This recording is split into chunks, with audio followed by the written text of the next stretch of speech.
Saya Amir Hamidi, saya peneliti herpetologi, Pusat Riset Biosistematika dan Evolusi Badan Riset dan Inovasi Nasional. Di dalam produksi anti bisa ular, itu proses risetnya tidak sekompleks teknologi yang tinggi. Enggak. Jadi teknologi untuk membuat anti bisa ular itu teknologi yang sebenarnya bukan, teknologi sudah lama dikuasai orang begitu.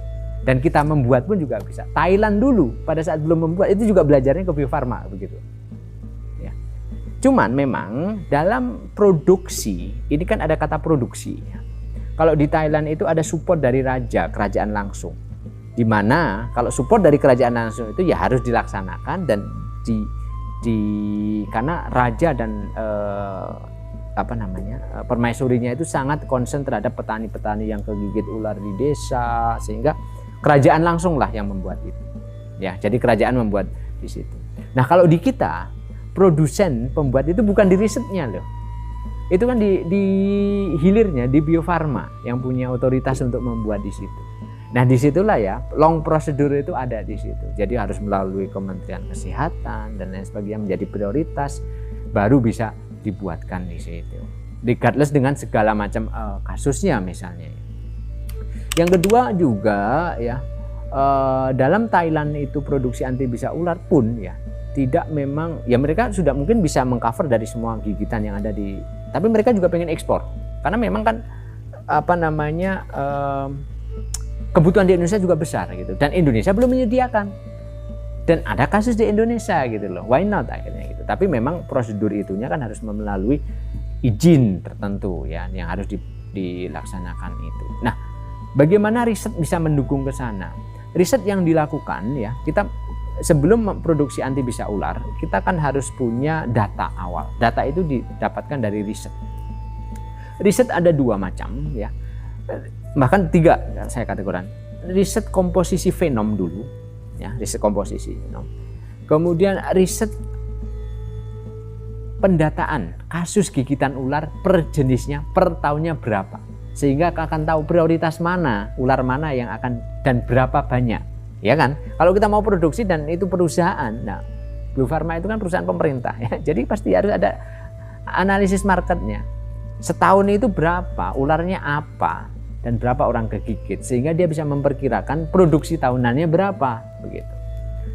Nah, yang ketiga adalah selain itu juga analisis marketnya tadi, di level berapa rupiah harus saya jual, ya kan, di BPJS di cover enggak. Nah, seperti ini kan harus ada, karena ini kan perusahaan.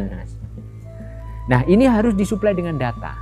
Kalau nggak ada disuplai dengan data, ya akan susah untuk dijadikan prioritas nasional ya untuk di situ ya.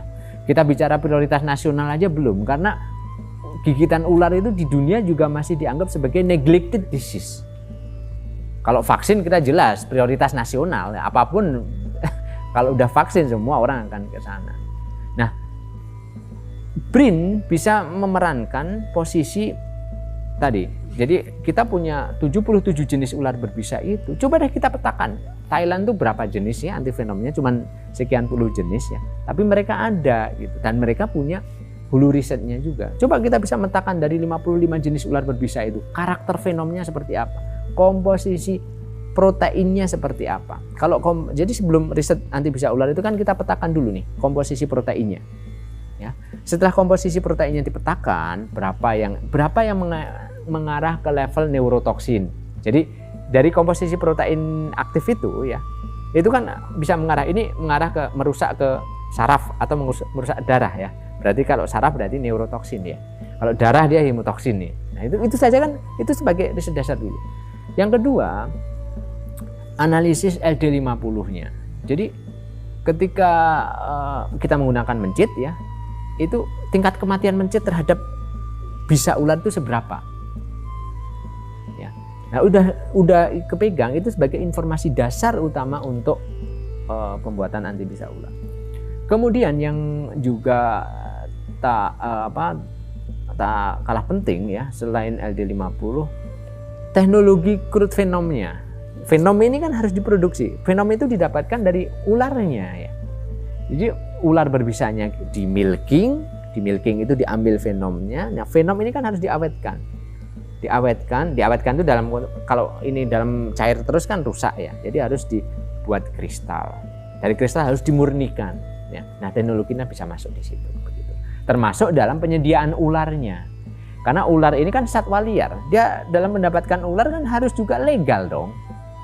Harus melalui sistem yang legal, harus dipelihara dan memenuhi kode etik, clearance etik hewan kan. Karena kita menggunakan hewan ini untuk kita milking. Jadi ini harus betul-betul memenuhi faktor kesejahteraan hewan, karena kita memanfaatkan hewan tersebut untuk membuat antivenom itu. Nah, itu riset di BRIN itu bisa masuk ke